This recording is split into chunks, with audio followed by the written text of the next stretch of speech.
रूपनगर के महल में केवल एक ही बलवान व्यक्ति है जिसे सारा रूपनगर रणवीर सिंह के नाम से जानता है। याद रखना रूपमती। कोई बात नहीं है हुजूर। इस शुरुआत का अब अंत नहीं होगा भाई जी। हमारे सैनिकों ने रूपनगर के जंगल में चारों ओर अपनी दृष्टि जमाए रखी है। कोई भी भटका हुआ पथिक अब उनकी दृष्टि से बचकर नहीं निकल सकता। आप हम पे संदेह मत कीजिए गजराज सिंह जी, हम तो सिर्फ अपना राजधर्म निभा रहे हैं। यदि हम इन्हें जंगलों में ना मिटले होते तो ये रूपनगर के जंगल में न जाने कहां कहां भटक रहे होते। बस जोरावर, पूरा समय समाप्त, अच्छा समय शुरू।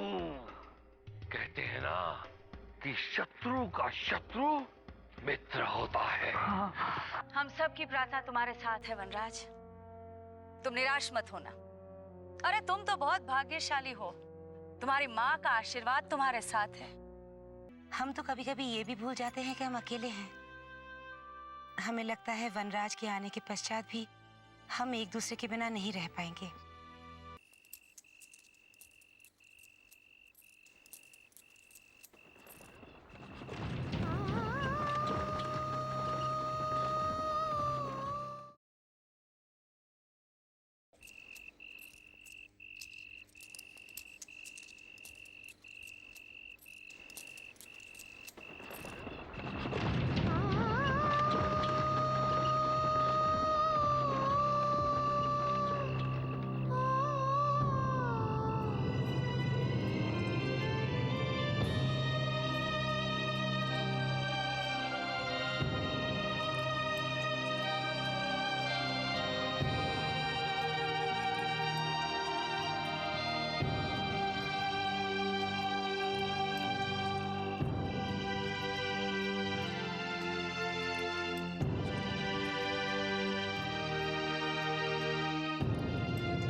तब से आज तक मेरी माँ ने केवल दुख ही दुख देखा है। तुम्हारी माँ कोई साधारण स्त्री नहीं है, वो तो देवी है, साक्षात प्रेम और त्याग की मूर्ति है वो। यदि तुम्हारी जैसी माँ सबकी हो तो इस धरती पर स्वर्ग उतर जाएगा वनराज।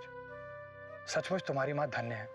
यदि अमावस का प्रकोप मेरा पीछा छोड़ दे तो मैं अपनी माँ का दामन खुशियों से भर दूं, किंतु पता नहीं कब ये प्रकोप मेरा पीछा छोड़ेगा।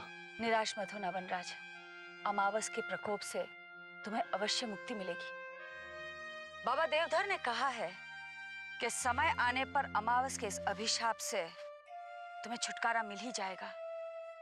और बाबा देवधर की वाणी कभी असत्य नहीं होती। कस्तूरी बेटे, जी बाबा। तुम इस तरह लजाते हुए कहाँ भाग गई थी?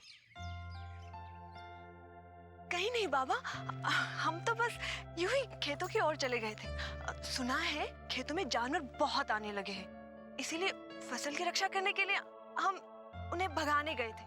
अच्छा, किंतु पुत्री तुम जिस दिशा से लौट रही थी वहां तो कोई खेत है ही नहीं। खेत तो विपरीत दिशा में है, फिर तुम किस पशुओं को भगा कर लौट रही हो? बाबा वो चोरी पकड़ी गई ना पुत्री। हम जानते हैं कि तुम वनराज के बारे में सोचकर लजा रही हो। वनराज के बारे में? हाँ पुत्री, वनराज के ही बारे में। महारानी ने हमें सब कुछ बता दिया है। अब वो तुम्हारे उत्तर की प्रतीक्षा में है। बाबा हम क्या उत्तर दे सकते हैं? क्या आप नहीं जानते, हम बड़ों के बीच में कभी नहीं बोलते। अच्छा, तो इसका तात्पर्य ये हुआ कि तुम्हें वनराज पसंद है। बाबा बेटी, हमें सचमुच तुम पे गर्व है। तुमने उसे चुना है जो लाखों में एक। हमने कभी सोचा भी नहीं था कि तुम महारानी पद्मावती जैसी देवी की पुत्र वधू बनोगी। पुत्री, तुम्हें इस कुटिया से विदा करने की जितनी प्रसन्नता हमें होगी, उतना ही दुख तुम्हें खोने का होगा। हम तुम्हारे तुम्हारे बिना कैसे रह पाएंगे पुत्री, कैसे रह पाएंगे? बाबा, आज पहली बार अपने नेत्रों से आंसू बहते देखा है। हम आपको छोड़कर कहीं नहीं जाएंगे बाबा। आपने हमें पिता के साथ मां बनकर पाला है। हम आपके बिना नहीं रह सकते बाबा। कस्तूरी, बेटी सदा पराया धन होती है और एक न एक दिन उसे अपने घर जाना ही है। अब इस धन को हम उसे सौंप देंगे जिसका इस पर पूर्ण अधिकार है।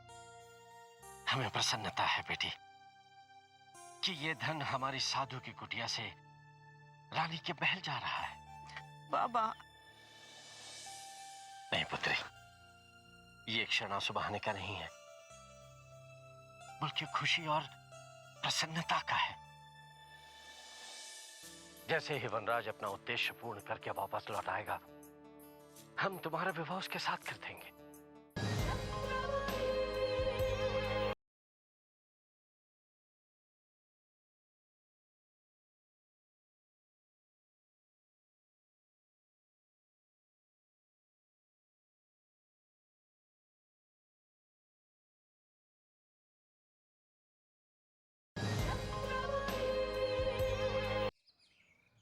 अब मैं चंद्रमुखी के फूल को प्राप्त करके अपने पिताजी की दृष्टि वापस लौटाना चाहता हूं, ताकि मेरी मां की खुशियां वापस लौट आए। किंतु पता नहीं मुझे वो फूल कब प्राप्त होगा। अति शीघ्र तुम्हें इस फूल को प्राप्त करने में सफलता मिलेगी, क्योंकि अब तुम अकेले नहीं हो। मैं तुम्हारा साथ दूंगी। तुम्हारी माँ को दिया वचन अवश्य पूर्ण होगा। तुम्हारी बातों से मेरा खोया हुआ विश्वास लौटने लगा है दुर्गेश्वरी, किंतु रूपनगर जाने का मार्ग बहुत ही कठिन है। अनेक प्रयत्न के पश्चात मैं रूपनगर की सीमा में नहीं पहुंच पाया था। भय है, अगर हम रूपनगर की सीमा में नहीं पहुंच पाए तो? रूपनगर में हम अवश्य प्रवेश करेंगे वनराज, क्योंकि दुर्गेश्वरी इस जंगल के संपूर्ण पथ को अच्छी तरह पहचानती है। जानता हूं, मगर रूपनगर की मायावी शक्तियां अचानक सारे पथ अवरुद्ध कर देती हैं। समझ में नहीं आता कौन सा पथ कहां जाएगा। तुम इसकी चिंता मत करो वनराज, हमने भी रूपनगर की लंबी यात्रा की है, इसलिए हमें वो सारे पथ याद हैं जो तुम्हें वहां तक पहुंचाएंगे। क्या तुम भी रूपनगर चलोगे? एक बार रूपनगर के कारागार में बंधक रहने के पश्चात क्या तुम दोबारा उस नरक में जाना चाहोगे? कर्तव्य के लिए मृत्यु को अपनाना हम अपना धर्म समझते हैं वनराज। तुमने जो अपनी माँ को चंद्रमुखी का फूल लाने का वचन दिया है, यदि तुम्हारा ये कार्य पूर्ण हो गया तो हमें अति प्रसन्नता होगी। वनराज मेरी अपनी माँ तो नहीं है, लेकिन तुम्हारी माँ के रूप में मुझे अपनी माँ दिखाई देती है। भले ही अपने नेत्रों से मैंने तुम्हारी माँ को नहीं देखा है, पर मुझे वो दूर खड़ी दिखाई देती है। मैं तुम्हें वचन देती हूँ कि तुम्हारे पिता की दृष्टि लौटाने वाला वो फूल तुम्हें अवश्य प्राप्त होगा। जब तुम सब मेरी माँ को इतना सम्मान दे रहे हो तो हमें रूपनगर पहुंचने से कोई नहीं रोक सकता। मुझे विश्वास है कि तुम्हारी मनोकामना अवश्य पूर्ण हो जाएगी। अब हमें देर नहीं करनी चाहिए और रूपनगर की ओर तुरंत कूच कर देना चाहिए, ताकि तुम्हारी माँ को दिया हुआ वचन शीघ्र पूर्ण हो सके।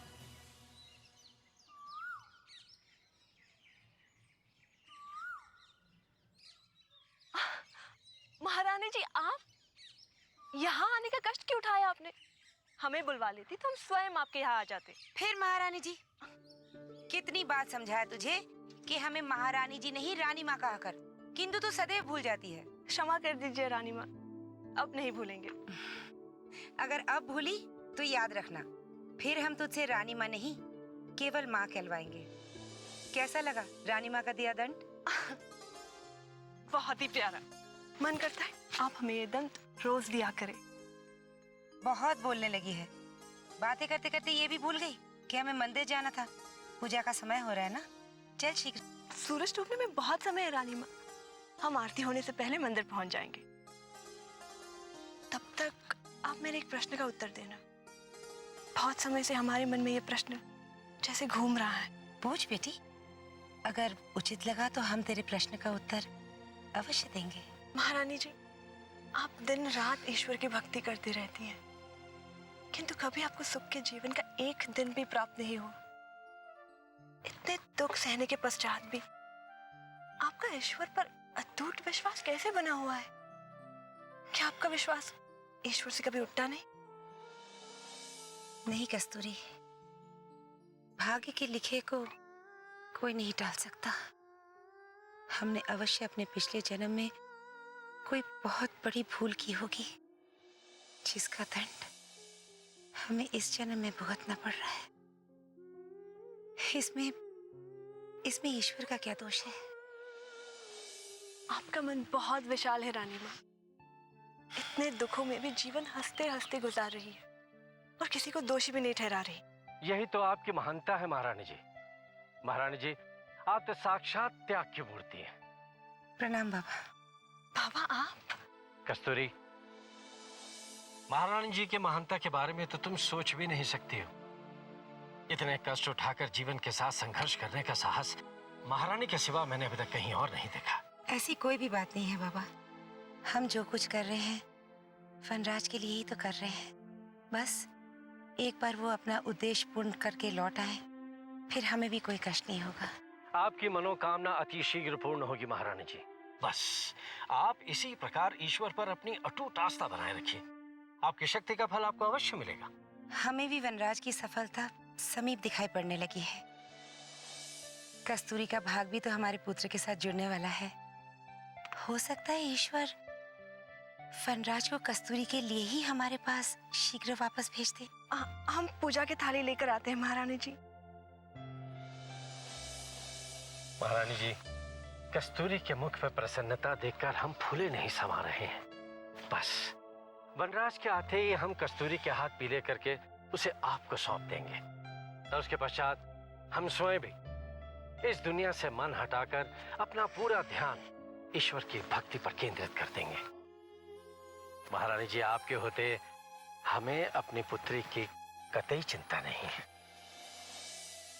बाबा, कस्तूरी को हम अपनी पुत्र वधू नहीं पुत्री की तरह प्रेम करेंगे। आप उसके लिए चिंता बिल्कुल छोड़ दीजिए। रानी माँ, आरती का समय हो गया, चलिए। अच्छा, प्रणाम। प्रणाम महारानी जी। आज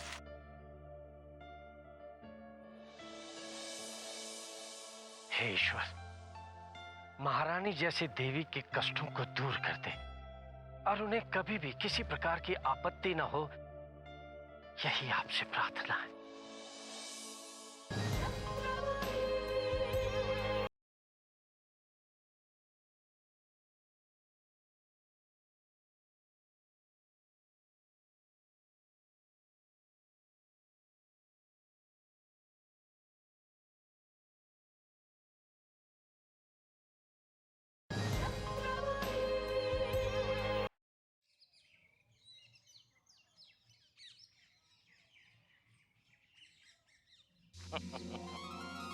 प्रणाम महारानी जी।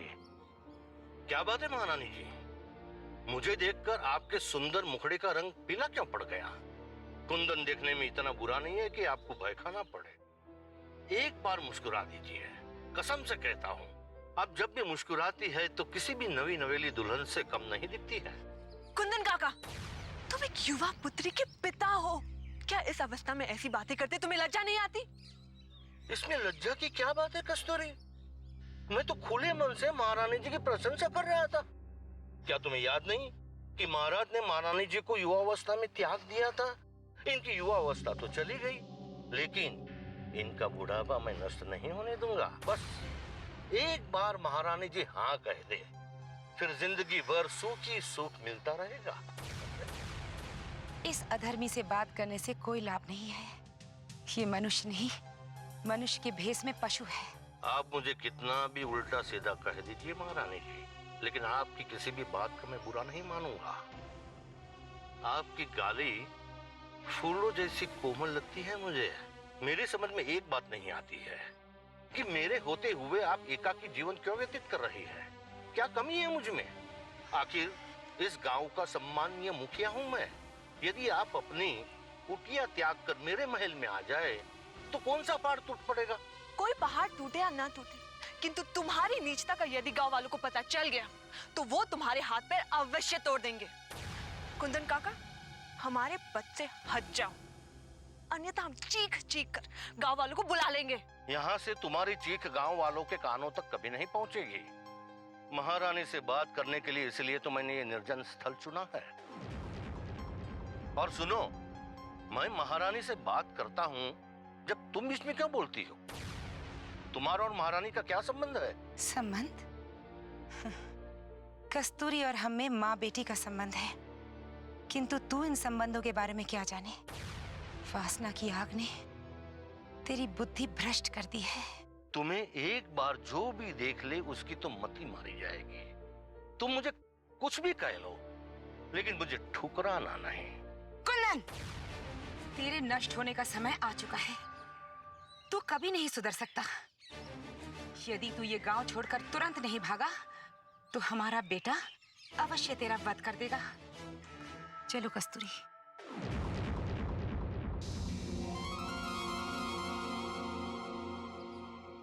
महारानी के साथ साथ देवधर बाबा की पुत्री भी बहुत बोलने लगी है।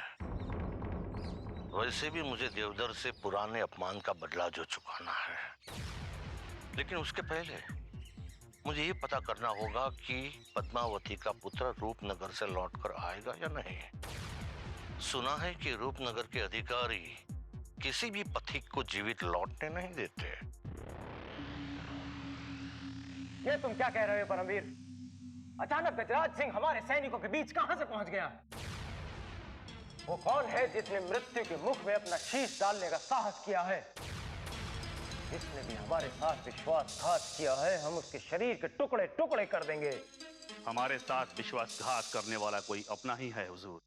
हमें भी ऐसा ही प्रतीत होता है भाई जी। अवश्य कोई है जो नमक तो हमारा खा रहा है, किंतु स्वामी भक्ति उस गजराज सिंह की कर रहा है। समझ में नहीं आता कि ये कौन दुस्साहसी है जिसे हमसे भी भय नहीं लगता। शीघ्र इस विश्वासघाती को ढूंढकर हमारे सामने लाया जाए। हुजूर, हमने अपने भरोसेमंद गुप्तचर चारों तरफ फैला दिए हैं। जैसे ही उस विश्वासघाती का पता चलेगा, आपके सामने लाया जाएगा हुजूर। समय पर यदि हम बारूद का गोला गजराज सिंह की ओर नहीं फेंकते तो विक्रम सिंह और शत्रुघ्न का पकड़ा जाना निश्चित था। हमारी समझ में नहीं आ रहा कि अचानक वो युवराज और उसका साथी जंगल में कहां लुप्त हो गए। हमें तुम्हारी क्षमता पर पूर्ण विश्वास है परमवीर। तुम आज नहीं तो कल उन्हें ढूंढ ही लोगे, किंतु उससे पहले हमें यह पता लगाना होगा कि वो कौन विश्वासघाती है जो हमारी सूचनाएं गजराज सिंह तक पहुंचा रहा है। प्रणाम राजकुमारी जी। क्या बात है गजराज, तुम इतने निराश क्यों लग रहे हो? और कहाँ है वो युवराज?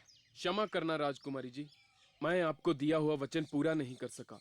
मैं अलकापुर के युवराज भानु प्रताप सिंह और उसके साथी को साथ में नहीं ला सका। अपने साथ नहीं ला सके? इसका तात्पर्य ये हुआ कि वो रणवीर सिंह के कारागार में बंदी बना लिए गए हैं? नहीं, भाग्य से वो दोनों अभी तक रणवीर सिंह के बंदी नहीं बने, किंतु हमारी दृष्टि से ही ओझल हो गए। हम समझे नहीं। जब उन्हें रणवीर सिंह अपना बंदी नहीं बना सका तो फिर वो दोनों कहाँ चले गए? राजकुमारी जी, मैं उन दोनों के बारे में अभी कुछ नहीं कह सकता हूँ। जब रणवीर सिंह के सैनिक उन दोनों को लेकर रूपनगर की ओर चले आ रहे थे, तब मैंने अपने सैनिकों के साथ उन्हें घेर लिया था। फिर अचानक किसी ने हमारी ओर बम का गोला उछाल दिया। इसी के साथ चारों तरफ धुआं ही धुआं फैल गया। जब धुआं हटा तो वहां कोई नहीं था। पता नहीं सब के सब कहां लुप्त हो गए। अवश्य बारूद का गोला फेंककर रणवीर सिंह के भाई ने ही अपने सैनिकों का बचाव किया है गजराज। वो कोई और नहीं, परमवीर सिंह ही हो सकता है। परमवीर सिंह? आप कैसे कह सकती हैं कि वो परमवीर सिंह ही हो सकता है? क्योंकि महल में आकर परमवीर सिंह ने ही रणवीर सिंह को ये सूचना दी थी कि शत्रुघ्न और विक्रम सिंह किसी युवराज को लेकर रूपनगर की ओर बढ़ रहे हैं। परमवीर जब युवराज को लाने गया होगा, तब तुम्हें वहां अचानक देखकर उसने बारूद फेंका होगा ताकि सब कुछ बिखर जाए। हाँ, ये हो सकता है राजकुमारी जी। परमवीर बहुत ही चतुर है। उसने हमारे बने बनाए कार्य पर पानी फेर दिया है। पहले वो महल में बैठकर षड्यंत्र रचाकर रणवीर सिंह का साथ देता था, अब वो रूपनगर के जंगलों में भी चालें चलने लगा है। अब हम परमवीर सिंह की किसी भी चाल को सफल नहीं होने देंगे गजराज। हमारी दृष्टि सदा परमवीर पर लगी रहेगी। आज के पश्चात परमवीर अपने पंख कभी नहीं फैला पाएगा, और यदि वो अपने पंख फड़फड़ाए तो हम एक ही झटके में उसके पंख कुतर डालेंगे।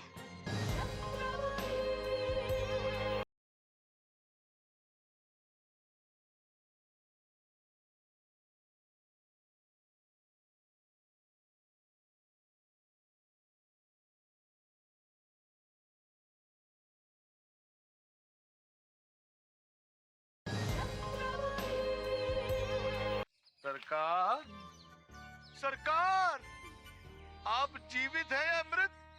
आप कुछ बोलते क्यों नहीं? अब बोलने को बचा ही क्या है जोरावर? मूर्ख हो तुम, जिसे हम अपनी होने वाली रानी चंद्रमुखी समझ बैठे थे, एक लक्कड़हार की साधारण पुत्री निकली।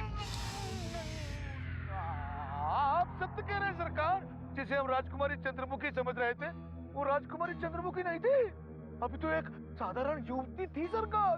किंतु उस समय तो तुम्हें वो राजकुमारी चंद्रमुखी दिख रही थी। जोरावर, हम देख रहे हैं कि तुम्हें हर युवती राजकुमारी चंद्रमुखी दिखाई दे रही है। क्या तुम्हें एक राजकुमारी और एक साधारण युवती में अंतर करना भी नहीं आता? तुम्हारे साथ साथ हम भी मूर्ख बनते जा रहे हैं। यदि तुम इसी प्रकार चलते रहे तो तुम हमारे सेनापति कभी नहीं बन पाओगे। मैंने कब उसे राजकुमारी कहा? वो युवती तो स्वयं को राजकुमारी चंद्रमुखी बता रही थी। अब इसमें मेरा क्या दोष है? आप दोनों यहाँ क्या कर रहे हैं? गुरुदेव ने आप लोगों को तत्काल बुलाया है। कौन गुरुदेव? किसका गुरुदेव? तुम किस गुरुदेव की बात कर रही हो? क्या आप अपने गुरुदेव को नहीं पहचानते हैं? हम किसी गुरुदेव को नहीं पहचानते। संसार में हमारा कोई गुरुदेव नहीं है। क्या आप जादूगर विचित्र सेन को नहीं पहचानते हैं? उस चोर को हम देखना भी नहीं चाहते। यहाँ से भाग जाओ युवती, अन्यथा हमारा क्रोध पहली बार किसी स्त्री पर उतरेगा। ये आज आपको क्या हो गया है? जोरावर, आपके सरकार आज ये कैसी बहकी बहकी बातें कर रहे हैं? और ये गुरुदेव का आदर क्यों नहीं कर रहे हैं? हमारे महाराज तो स्वयं जगत के महागुरु हैं युवती, और ऐसे गुरु का कौन गुरुदेव हो सकता है? जाओ जाओ, हम किसी गुरुदेव को नहीं जानते। लगता है गुरुदेव की जादुई शक्तियों का असर इन दोनों पर से उतर गया है। अब क्या सोच रही हो युवती? हमारे सरकार ही संसार में सबसे महान है, इसीलिए तो हम उनकी रात दिन सेवा करते रहते हैं। तुम भी इन्हें अपना गुरु मान लो, तुम्हारा जीवन सफल हो जाएगा। नहीं जोरावर, हम इस मक्कार युवती को अपनी शिष्य कभी नहीं बना सकते। मक्कार? आपने हमें मक्कार कहा? मक्कार ही नहीं, अभी तो तुम कपटी भी हो युवती। हम तुम्हारी परछाई भी स्वयं पर नहीं पड़ने देंगे। चलो जोरावर। चलिए चलिए सरकार। मुझे तो इस युवती से पहले से ही भय लगता था। इससे पहले ये कोई षड्यंत्र करे, हमें अपने पथ पर निकल जाना चाहिए। चलो।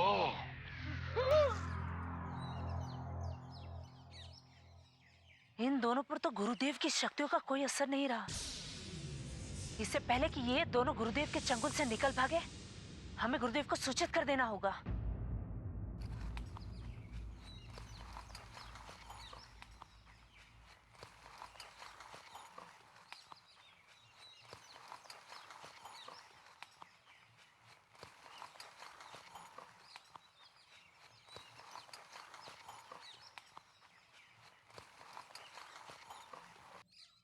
वो सामने कौन दिखाई दे रहा है?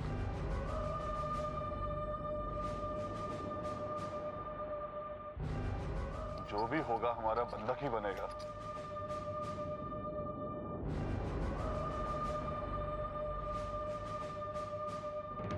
आओ देखते हैं।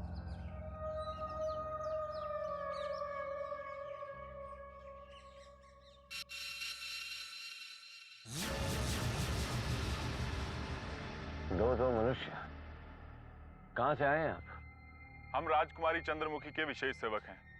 जो भी रूपनगर के जंगलों में भटक जाता है, उसे रूपनगर का सही राह दिखाना हमारा कर्तव्य है। आप भी रूपनगर के जंगलों में भटक रहे हैं। अब आपके सारे संकट दूर हो गए हैं। हम आपको सुरक्षित रूपनगर ले चलेंगे। किंतु हम रूपनगर नहीं जाना चाहते, क्योंकि हम हमारे गुरुदेव की सेवा यहीं रहकर कर रहे हैं। आप गुरुदेव के शिष्य हैं, लेकिन गुरुदेव तो अभी अभी राजकुमारी चंद्रमुखी से भेंट करने रूपनगर गए हैं। गुरुदेव राजकुमारी चंद्रमुखी से भेंट करने गए?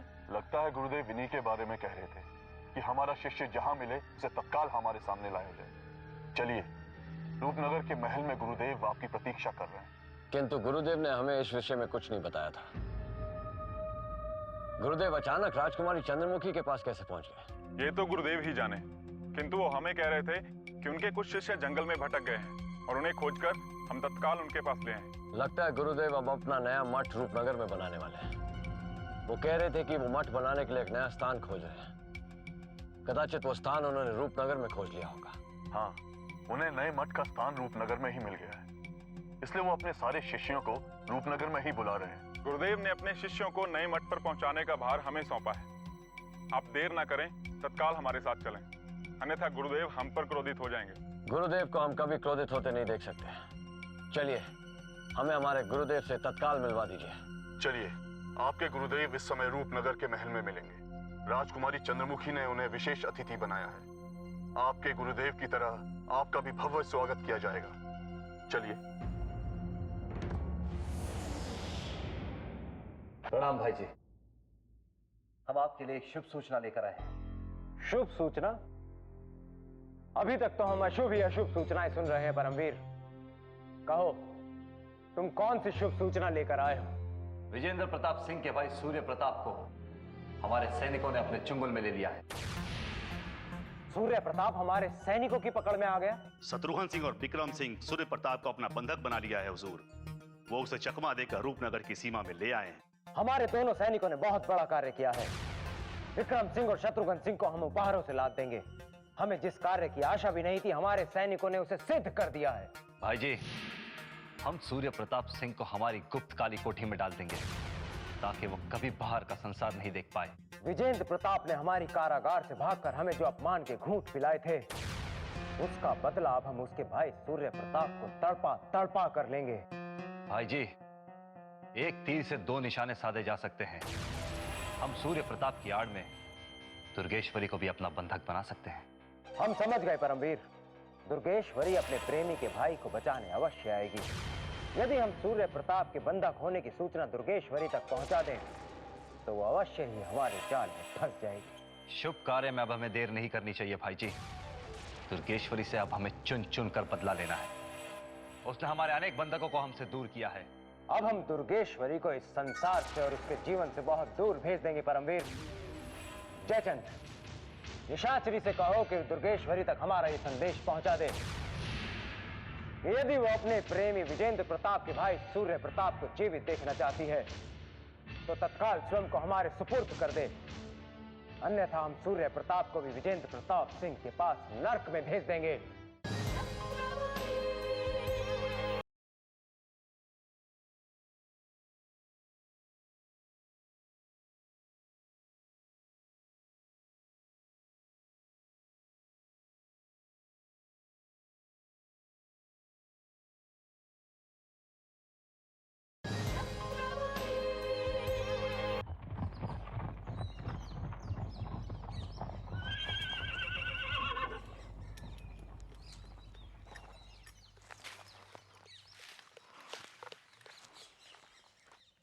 मैं तुम्हें ही खोज रहा था निशाचरी। तुम्हारे लिए मंत्री वर का एक संदेश है। हमारे लिए मंत्री वर का संदेश है? शीघ्र बताओ जयचंद, क्या संदेश है? तुम्हें दुर्गेश्वरी के पास ये सूचना पहुंचानी है कि उसके प्रेमी विजेंद्र सिंह के भाई सूर्य प्रताप को मंत्री वर ने रूपनगर में बंधक बना लिया है। क्या? कहीं तुम असत्य तो नहीं बोल रहे हो जयचंद? सूर्य प्रताप सिंह को बंधक बनाना कोई आसान कार्य नहीं है। सूर्य प्रताप सिंह जैसे महाबली को इतनी आसानी से कोई बंधक नहीं बना सकता है। कहीं तुमसे कोई भूल तो नहीं हो गई है? जयचंद कभी कोई भूल नहीं करता कोमलिका। मैं जो कह रहा हूँ वो 16 आने सत्य है। इस समय सूर्य प्रताप सिंह मंत्री वर के गुप्त काली कोठी में पड़ा पड़ा रक्त के आंसू बहा रहा है। यदि ये सत्य है तो मुझे बहुत प्रसन्नता हो रही है। लाख प्रयत्न करने के पश्चात भी सूर्य प्रताप मेरे वश में नहीं आ रहा था, किंतु अब शेर पिंजरे में आ चुका है, तो दुर्गेश्वरी को ये शुभ समाचार देना ही होगा। सूर्य प्रताप को पिंजरे में बंद देखकर मुझे बड़ी प्रसन्नता होगी निशाचरी, क्योंकि सूर्य प्रताप को जीवित पकड़ने की आस मैं छोड़ चुकी थी। अब देखना, जब दुर्गेश्वरी ये समाचार सुनेगी तो उसके पैरों तले से धरती खिसक जाएगी। दुर्गेश्वरी को अपनी शक्ति पर बहुत घमंड था। वो सोचती थी कि उसके रहते हम किसी भी युवराज को बंधक नहीं बना सकते हैं, किंतु मंत्रीवर ने वो कार्य कर दिखाया जिसके बारे में कभी किसी ने सोचा भी नहीं था। मंत्री वर्ग का दुर्भाग्य अब उनसे धीरे धीरे दूर भाग रहा है। मुझे पूर्ण विश्वास है कि अब वो शीघ्र ही रूपनगर के सिंहासन पर अपना अधिकार प्राप्त कर लेंगे। अपना सिंहासन पाते ही मंत्रीवर महाराज की सेना पर आक्रमण कर देंगे और देखते ही देखते वो रूपनगर के सम्राट बन जाएंगे। ये समय बातों में व्यर्थ करने का नहीं है। तुम शीघ्र दुर्गेश्वरी के पास जाओ और उससे कह दो कि यदि वो अपने प्रेमी के भाई सूर्य प्रताप को जीवित देखना चाहती है तो अति शीघ्र आत्मसमर्पण कर दे, अन्यथा सूर्य प्रताप सिंह का वध कर दिया जाएगा। तुम चिंता मत करो जयचंद, निशाचरी मंत्रीवर का ये संदेश दुर्गेश्वरी तक तत्काल पहुंचा देगी।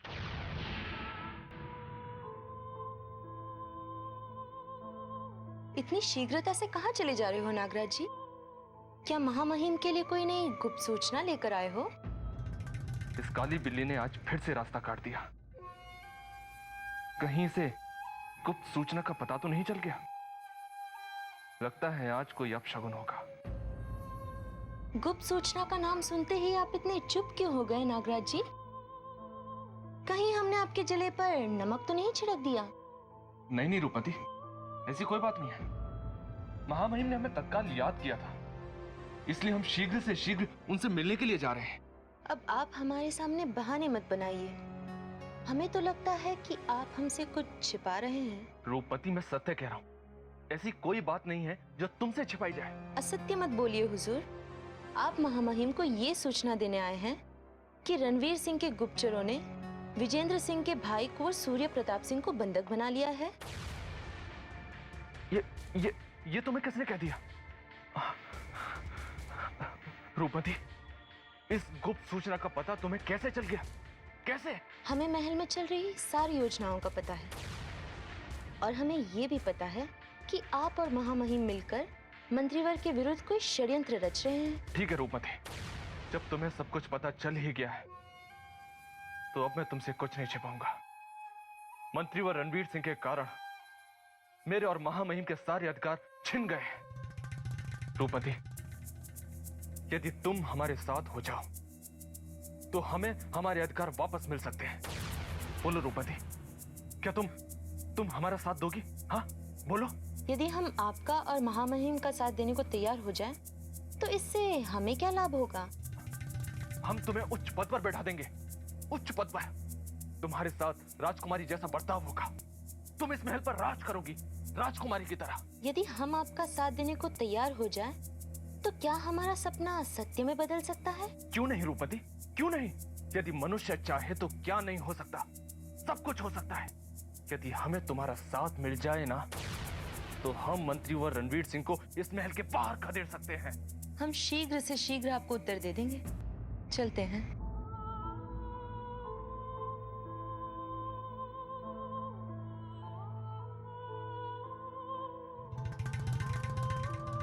कभी कभी खोटा सिक्का भी बहुत काम आ जाता है। यदि रूपमती हमारे साथ मिल जाए तो इस महल में मंत्रीवर रणवीर सिंह और उनके भाई परमवीर सिंह का आतंक बहुत कम हो जाएगा।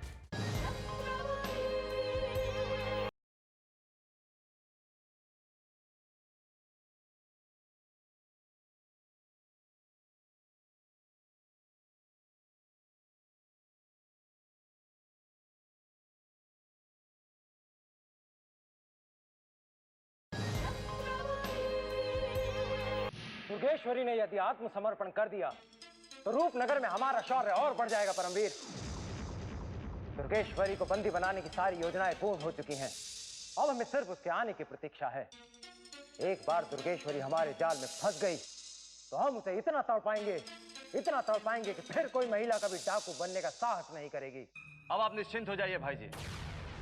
दुर्गेश्वरी को आपके सामने आत्मसमर्पण करना ही होगा। जैसे ही उसे सूर्य प्रताप के बंदी बनने की सूचना मिलेगी कि पैरों तले से धरती खिसक जाएगी और वो आपके चरणों में गिरकर गिड़गिड़ाते हुए सूर्य प्रताप के प्राणों की भिक्षा मांगेगी। नहीं परमवीर, दुर्गेश्वरी को इतना निर्बल समझने की भूल मत करना। जैसे ही दुर्गेश्वरी को सूचना मिलेगी कि सूर्य प्रताप को हमने अपना बंदी बना लिया है तो अवश्य ही घायल शेरनी की भांति हमारे ऊपर आक्रमण करने का प्रयत्न करेगी। यदि दुर्गेश्वरी ने हम पर पलटकर आक्रमण करने का साहस किया, हमारे हाथों से अकाल मृत्यु प्राप्त हो जाएगी। हमने दुर्गेश्वरी के डेरे के चारों ओर अपने गुप्तचरों का जाल फैला रखा है। उसकी हर एक रणनीति की सूचना हमें तुरंत मिल जाएगी। और वैसे भी एक स्त्री डाकू को समाप्त करना कौन सी बड़ी बात है। हमें तुम्हारी शक्ति पर पूरा भरोसा है परमवीर, किंतु दुश्मन को कभी भी निर्बल नहीं समझना चाहिए। दुर्गेश्वरी भले ही एक स्त्री है, किंतु बुद्धि और बल में वो कई पुरुषों को पछाड़ सकती है। दुर्गेश्वरी को पकड़ने के लिए तुम्हें बड़ी चतुराई से कार्य करना होगा। भाई जी, दुर्गेश्वरी को बंधक बनाने के लिए हमने जो योजना बनाई है उसका तोड़ कोई नहीं निकाल सकता है। दुर्गेश्वरी चाहे कितनी भी चतुर क्यों ना हो, परमवीर सिंह के आगे उसका कोई भी शस्त्र कार्य नहीं करेगा। दुर्गेश्वरी शायद ये नहीं जानती कि परमवीर सिंह के रूप में साक्षात यमराज उसके आगे खड़ा प्रतीक्षा कर रहा है। तुम्हारे नेत्रों से क्रोध के निकलते हुए अंगारों को देखकर हमें पूर्ण विश्वास हो गया है कि विजयश्री तुम्हारी ही होगी परमवीर। जाओ, ऐसी योजना बनाओ कि जिसमें फंसकर दुर्गेश्वरी जीते जी कभी बाहर न निकल पाए। योजना बन चुकी है भाई जी, हमें सिर्फ अनुकूल समय की प्रतीक्षा है। जैसे ही समय अनुकूल होगा हम उस दुर्गेश्वरी के पर उतर देंगे।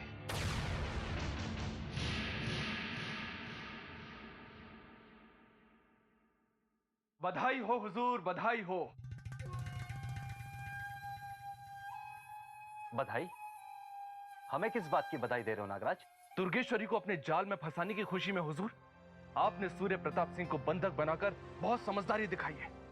अब उसे बचाने के चक्कर में दुर्गेश्वरी आपके जाल में अवश्य फंस जाएगी, अवश्य। इसका तात्पर्य ये हुआ कि नागराज और राजवीर हमारी गुप्त योजनाओं की सारी जानकारी रखते हैं। हुजूर, जब से मुझे आपकी इस योजना के बारे में पता चला है, मैं तो खुशी के मारे फूला नहीं समा रहा हूं। अब आप देखिएगा दुर्गेश्वरी कैसे रक्त के आंसू बहाती है, रक्त के आंसू। तुम्हें हमारी इस गुप्त योजना के बारे में जानकारी किसने दी नागराज? किसी ने नहीं हुजूर, किसी ने भी नहीं। ये समाचार तो सारे महल में फैला हुआ है। महल के कर्मचारियों ने ही हमें ये सूचना दी है। नहीं, असत्य कह रहे हो तुम। हमारी गुप्त योजनाओं की जानकारी तुम्हें महल से नहीं मिल सकती। अपितु राजवीर और तुम हमारे साथ छल कर रहे हो। तुम दोनों हमारी गुप्त योजनाओं पर अपनी दृष्टि जमाए बैठे हो। हुजूर, अब मैं आपको कैसे विश्वास दिलाऊं? मैं और महामहिम आप दोनों भाइयों का बुरा कभी सोच ही नहीं सकते। यदि समय आने पर कभी हमें अपने प्राण भी गंवाने पड़े तो हम पीछे नहीं हटेंगे। यदि तुम दोनों ने हमारा और हमारे भाई जी का पीछा करना नहीं छोड़ा तो हम तुम्हारे प्राण स्वयं ही छीन लेंगे। हमारे गुप्त कार्यों पर अपनी दृष्टि रखना बंद कर दो नागराज। ये हमारी अंतिम चेतावनी है।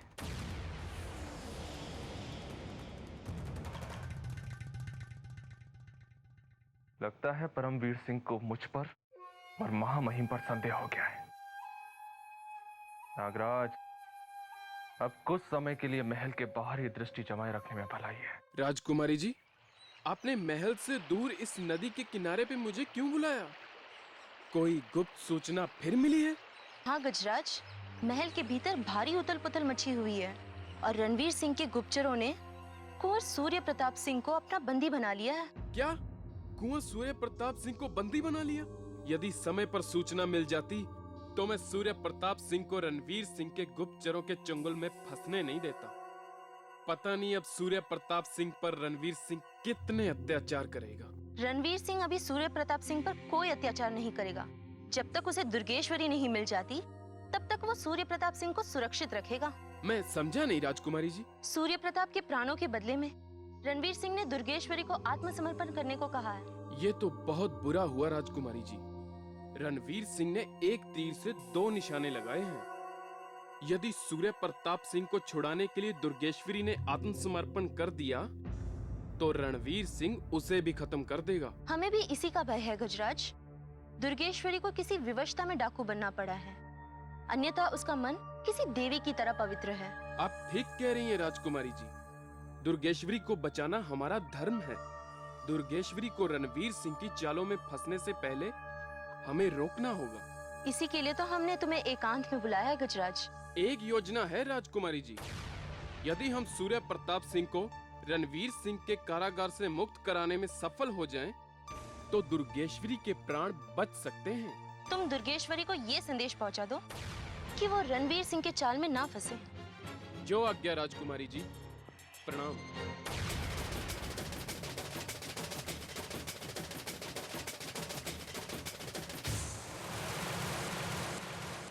ये